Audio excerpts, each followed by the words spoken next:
I was a customer success manager for a smaller tech company.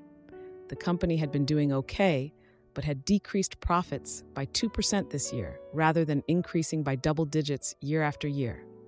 So half my team got laid off as we were considered expenses. I'm still upset because the executive team still received huge bonuses and it never affected them, but they cut about 16% of the company to streamline. I got laid off with 3 months of severance as I had been there for 3 years. I got the news Monday morning and told my boyfriend when he got home, as I didn't want to stress him out. The second I did, he didn't comfort me or anything. He just said, "Well, you better find another job quickly because you need to pay your share of the rent." I have been paying 60% of the rent since I made more. I was so shocked I went to our bedroom and cried, and he didn't talk to me the rest of the evening. I was so stressed out the rest of that week, and he just seemed unbothered, except to remind me I didn't have a job, so I shouldn't have gotten takeout. I hadn't told him my company gave me 3 months of severance until it came a week later, and then he relaxed and said I had 3 months, so I had some time, but I needed to find a job so he didn't have to pay rent. By the way, I've covered partial rent twice for him because he has had emergencies. I was just in shock at his treatment. I didn't say anything, but I resolved to break up with him as soon as our lease was up. I worked extremely hard to find a new job, and last week I just started in a similar role. Then I told my boyfriend and the landlord I was ending the lease on August 31st. He has from now until then to leave, and since there is no way for him to afford pretty much any place by himself, he argued I had blindsided him. When I brought up his behavior when I was laid off, he argued he was scared to be stuck with the rent since he can't afford it, and I should have told him so he could have made me feel better. I told him the second he behaved like that, it was too late. My mom divorced my dad after he was cold to her after her cancer diagnosis. I used to feel like she was acting too hastily, but now I understand because the second he acted that way, I lost all my attraction for him. I've been looking at studio apartments, and my boyfriend has no choice but to go home to his parents until he can afford to move back out. He has been telling everyone I blindsided him, and I wonder if I did. He claims I should have broken up with him 2 months ago and lied to him that we were still in a relationship when I had mentally checked out. I have had a friend tell me I was too hard on him and that people act badly in stressful situations, and we have been together for 3 years, and it would be a pity to end the relationship. Now for a few comments before the update. Comment 1. Good for you. He definitely didn't like you for you. He liked you because you helped subsidize his move out of his parents' house. The minute he said you better get a job quick without even asking if you were okay? Yuck, and continuing with that behavior? Anyone who says you were hasty can room with him and pick up the slack of covering for a grown man who doesn't even have the decency to be kind. Wishing you better things in the future and that life gets easier. Comment 2. Not the assailant. Because honestly, if you think about having broken up with him 2 months ago, how would he have reacted? He probably would have moved out and left you with the entirety of the rent to pay yourself. Worse yet, if he decides to continue living with you, he could possibly become creepy, clingy, or volatile, and do things that you didn't even think he had the ability to do. Now for the update. A couple of days after I moved out of my ex's place, I found this cute little studio apartment online. It was affordable in a quiet neighborhood, and I could actually see myself living there. So I got it. I was super excited to finally have my own space again. I was ready to start fresh. Unfortunately, my ex had other plans. He started texting me all the time, asking if we could meet and talk about everything that happened. I ignored him, focusing on settling into my new place. Honestly, I just wanted to breathe for a minute and enjoy the peace. I had a lot to do, unpacking boxes, figuring out where I wanted to put my furniture. Moving is so much work. But then on moving day, my ex showed up unannounced. I was in the middle of hauling boxes up the stairs when I turned around and there he was, looking all sad and wanting to talk. I didn't even know how he found out where I lived. He insisted on talking, saying he needed closure. Closure? How about some space? He wasn't getting the hint. I was too tired to argue, so I let him in. I tried to keep the conversation calm while I was unpacking. I really didn't want to get into it right then, but he started talking about how he regretted how things ended and how he felt overwhelmed. I get that, but I told him that his lack of support during the layoff made my decision pretty clear. It was just like the last straw, you know? He accused me of being heartless for breaking up with him during a tough time. I couldn't believe it. I told him that his coldness during my layoff was way more hurtful than ending the relationship. We weren't going to make it work after that. He left, visibly frustrated, but not before insisting that he could change. Yeah, right. A week later, I was invited to a birthday party for a mutual friend of ours. At first, I wasn't sure if I wanted to go, considering everything that had happened, but I decided to attend, hoping it would distract me from the breakup. I just didn't want to spend another Saturday night sitting at home and crying. But I immediately regretted my decision. I spotted my ex talking closely with another woman. It turns out she was a friend of our mutual friend, and they seemed really engaged in conversation. I even overheard my ex laughing and being all charming, which felt like a slap in the face. Here I was, still trying to get over him, and he was out here acting like nothing happened. I went home that night feeling like garbage. The next day, I got a call from our mutual friend about what happened at the party. She mentioned how my ex had been spreading rumors that I was the one who ended things out of nowhere. I was furious. How could he do that? I decided to confront him directly about the rumors. We arranged to meet at this local coffee shop. The atmosphere was tense, to say the least. When I confronted him about the rumors, I demanded that he clarify his statements to our mutual friends. At first, he denied it, but eventually he admitted that he felt hurt and wanted sympathy. I told him that spreading lies would only make things worse for him. He argued that he was just trying to cope with the situation. I get that, but there are better ways to cope than being a jerk. A few days later, I learned through social media that he was dating the woman from the party. He posted pictures of their outings, making it clear he had moved on quickly. It was like a punch to the gut. To make matters worse, I decided to post my own update on social media about my new job and apartment. I wanted to show everyone that I was thriving too, even if it felt like a lie. I got a wave of support from friends who appreciated my honesty. That made me feel a little better. Sensing an opportunity, I reached out to our mutual friend to set the record straight about the breakup. We agreed to host a gathering to clear the air and invite both sides. At the gathering, I calmly explained my side of the story to everyone present. It felt good to finally get it all out there. My ex tried to interrupt, but I stood my ground and shared my truth. My friends rallied around me, supporting me and questioning his actions. It was a healing moment. After the gathering, he left, looking visibly shaken and embarrassed. I was just glad everyone could see the truth for what it was. A few weeks later, I received a message from my ex, asking to talk again. I declined and firmly stated that I was moving on for good. He tried to argue, but I wasn't having it. His attempts to reconnect faded as he realized that I had no intention of looking back. I'm finally at peace with everything. I love my new apartment, and my friends have been amazing. I feel like I'm finally living for myself again. To answer a few questions, my ex and I had a good relationship before the layoffs, but his reaction during that time made me realize we were not compatible.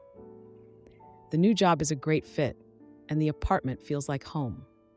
I've also been focusing on self-care and reconnecting with friends. Am I the idiot for cutting off my mother after she butchered my daughter's hair and made jokes about it? So my daughter is 9 now. She has only ever had one haircut in her life, and that was because I wanted to be there. That's a moment for a mom and daughter. She never expressed wanting a haircut until she was 6. Her hair was almost down to her little butt at this point. Perfect curls. I'm not just saying she looked like a fairy tale princess because I'm her mom. We talked about getting a haircut, but since I work in healthcare, I told her if she grew it out for about 1 school year, she could cut off 12 to 18 inches, and we could donate it to another little girl that could not grow hair of her own.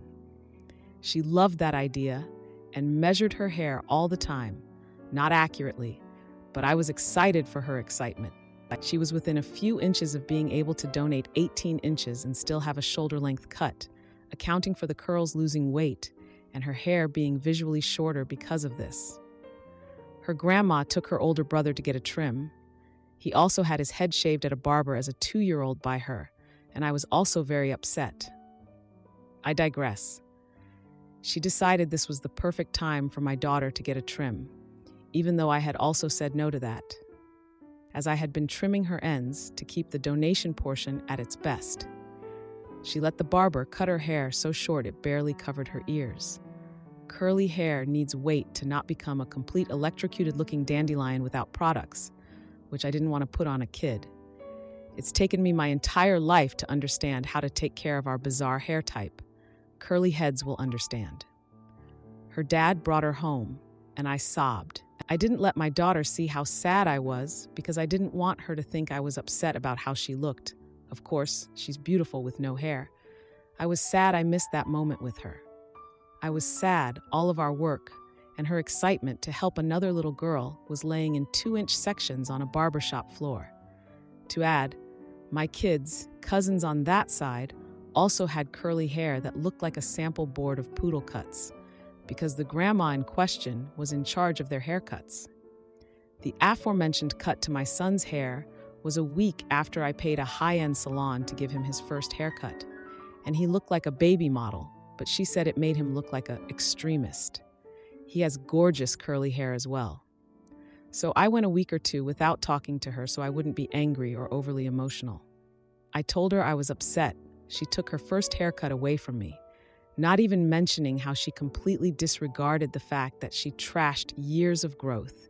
She and that entire side of the family think I overreacted, but they dismiss all of the years of her undermining decisions about my children.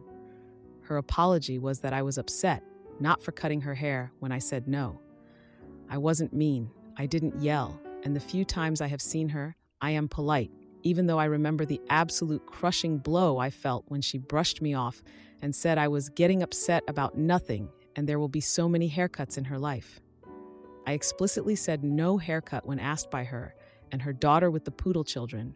They all think it's a joke and still find it funny to ask, "Hey Gray, do you want to go get a haircut?" and say I'm crazy to each other. Am I overreacting by being low to no contact since then? Am I a jerk? Now for a few comments before the update. Comment 1. Post on Facebook the before and after pictures with the caption, "As many of you know, my daughter was lovingly on the journey to growing her beautiful hair to donate. We were very close to that goal. Sadly, that journey ended, and now my daughter is unable to donate her hair as she had hoped. While some say it's only hair, to a child with cancer, it would have been a sign of hope." Comment 2. My sister's mother-in-law cut her son's hair, also his first haircut. She cut all his pretty blonde curls into a buzz cut. She still talks about it, and it's been about 35 years, and my mother-in-law is dead. It's traumatic. My mother-in-law never kept the children alone again. Hell hath no fury like a mother leaving her blonde curled cherub and coming home to a buzz cut. Now, for the update. 1 week after the whole hair incident, I get a text from my mom asking if my daughter and I want to join them for Easter dinner. I was like, do I really want to put myself through this? But for my daughter's sake, I agreed. Tried to keep the peace, you know? So we show up to dinner, and honestly, the vibe was super awkward. Like everyone was avoiding eye contact with me. My daughter and I walk in, and my mom's acting all lovey-dovey towards my daughter, but totally ignores me. Classic. My daughter actually seemed happy to see her grandma, and it broke my heart a little. She shouldn't have to feel like this. The grandma starts making small talk, and then she brings up haircuts, like out of nowhere. She cracks a joke about how hair grows back, and for a second, I thought maybe she was trying to be funny or apologetic, but no idiots here. My daughter, trying to make things better, says she wants to grow her hair long again, and the grandma just laughs it off, saying it won't be long before another fun haircut happens. Seriously? I was fuming inside. Then we get to dessert, and my younger sister, Kate, pulls out her phone, showing some trendy hairstyle pictures. The grandma chimes in again, saying how cute short hair looks on kids. I could feel my face getting hot. I mean, this was all a joke to them, right? And then my brother Jake, who'd been pretty quiet the whole time, suddenly goes, "At least it's not like mom's hair back in the day." Everyone starts chuckling, and I'm just sitting there like, what the heck? My daughter and I step outside for some fresh air, and she asks if she can get a haircut like Kate's. I immediately say no and remind her about our plan to donate her hair. She seems confused, but just nods, not wanting to upset me. I can tell she's not happy about it. We walk back inside, and I overhear my brother and sister making jokes about mom's hair. I couldn't stay quiet anymore, so I confronted them about it, saying the jokes were hurtful, especially after everything with my daughter. Jake acts all cool about it, saying it's just family banter and to lighten up. My mom jumps in too, saying I'm being too sensitive. The whole dinner got super awkward after that, like nobody knew what to say. I decided I had enough and told my daughter we were leaving early. She was kind of bummed but didn't push it. A few days later, my mom calls me, asking to meet up and make up. I'm like, okay, fine, let's see if she's sincere. We met at this local cafe, and she started off saying how sorry she was for downplaying the haircut thing. I was shocked that she even acknowledged it, to be honest. She kept insisting that we should all get together, including my grandma, to resolve things. I was like, here we go again. So we had this family dinner at my place, thinking it might ease things up. My grandma brought dessert, and I thought, maybe this time it will be different. But nope. During dinner, she makes another comment about how she loves how hair looks. I could feel my heart racing. After dinner, my daughter asks if we could take a family photo, and I'm like, sure, let's do it. I set up the camera but felt uneasy, like I was super nervous. My daughter was all smiles, but I could see my brother and grandma exchanging these weird looks. The night ended with my grandma suggesting another family get-together, and honestly, I was too exhausted to even respond. A few days later, I find out from a cousin that my mom had been gossiping about me to other family members. Like, are you serious? I was just done with the whole situation, over it. I haven't spoken to them since. Edit. My daughter still wants a haircut. And I feel terrible. She seems torn between my wishes and her family's fun. Am I the idiot for telling my mother-in-law to leave after she criticized my postpartum body? I just gave birth to my first baby, a little boy, 3.5 weeks ago. My husband and I have been together for 8 years. We met in college and married 4 years ago. I really do love my mother-in-law, which I feel is not so common. My own mother unfortunately passed away during my senior year of high school, and to this day, I still cry when I think about her. My mother-in-law quickly filled her role, or at least as much as someone could. I know that if my mom were here, they would get along so well, and I know that my mom is so happy I found someone as great as her to be my mother-in-law. So anyway, back to my baby. I had an unplanned cesarean section due to some complications I had during the labor process. My son and I are totally 100% fine now, but it was scary during recovery has been very hard and painful, especially because I felt very unprepared, not having expected to have a cesarean section. However, my husband has been amazing during this whole process, and my mother-in-law comes often to help too. So yesterday, I was sitting in the chair breastfeeding when my mother-in-law came in to chat and sit with me while my husband took a work call. We were just talking about normal stuff. When I will go back to work, how I am, when we are going to take his cute little pictures and send them out. I stood up once my son finished, and I guess my shirt rode up a bit. My mother-in-law said, "Oh wow, did you get some stretch marks?" talking about from pregnancy. Honestly, this didn't bother me because I had emphasized how much I was trying to avoid them, and we talked about it a few times. I responded, "Oh yeah, they popped up at the end," and I pulled down the band of my leggings to show her. She saw my little cesarean section belly flap and my baby weight still. She looked at my tummy, looked at my face, and said, "Oh honey, have you been doing your exercises?" I was like, "Oh my God, that's so rude," and just tried to laugh it off. But she was dead serious and told me, "Oh darling, I am not trying to be rude at all. I just want you to be healthy. You had an amazing figure. I don't want you to lose it." I replied, "Okay, well, I'm not that worried about it right now." She just gave me an "Are you sure?" Look, I honestly never thought my mother-in-law would say this to me. She then went on to insinuate that my husband, her son, originally only pursued me because of my figure that he saw. I was a college cheerleader and that I needed to get back to it. I was so offended and I couldn't help the tears that welled up in my eyes. Obviously, I know that my body is different, but I am trying to be kind to myself and that did not help at all. I ended up just asking her to leave. She asked me if I was serious and I said, yes, I'm gonna cry and I don't want to in front of you. She stormed out. My husband heard the door slam and was like, what the hell just happened? I told him, and he was so apologetic and felt horrible. He promised me that he didn't only pursue me for my body, and also that my body isn't why we are married. He made me feel a lot better and told me that as long as I am healing, I am healthy, which is what my doctor always says. Now for an update. My mother-in-law hasn't talked to us in 2 days now. She is waiting for an apology. I don't want to give her one. Am I the one in the wrong? Now for a few comments before the update. Comment 1. You had major surgery less than a month ago and are providing around-the-clock care for a tiny human. Where's the time to even exercise? You are not the antagonist. Those comments were uncalled for and inappropriate. If they seem out of place, maybe your husband can try to figure out where on earth she was coming from in thinking what she said was at all okay. Congrats on your baby boy. Comment 2. You should not be doing exercises now. It's only 3.5 weeks. You should wait 12 weeks. I don't think you should apologize, and I think your husband should tell his mom. You hurt her feelings very badly, and you need to apologize to her. She's entitled to politely ask you to leave our home.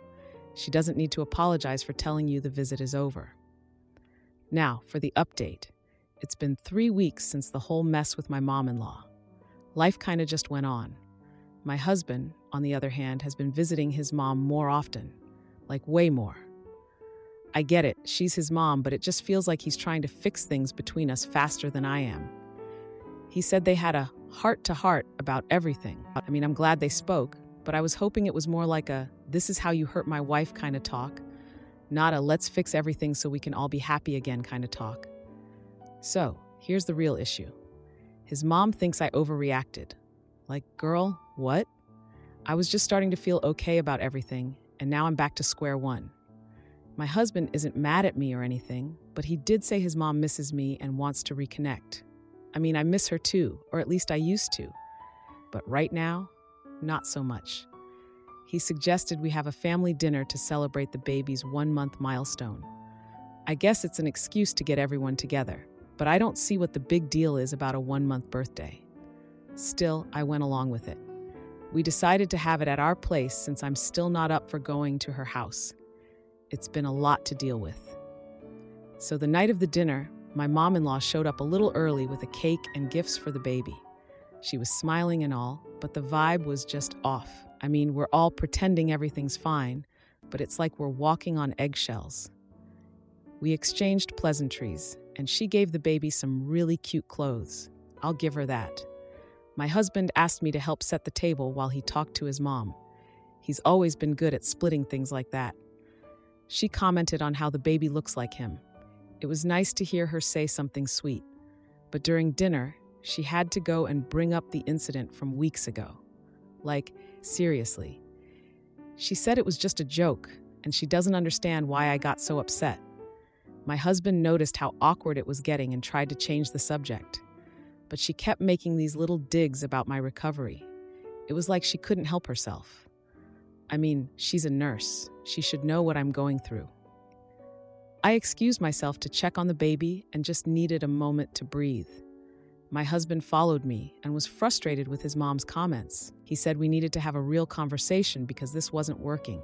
So we went back to the dining room and she was cleaning up. He told her we needed to talk about what she said weeks ago. She got all defensive and insisted she only meant well. Wouldn't have meant well if I wasn't a size 2 before I was pregnant, that's for sure. He tried to mediate and asked her to be more sensitive. She just packed up her things and left, saying she felt unwelcome.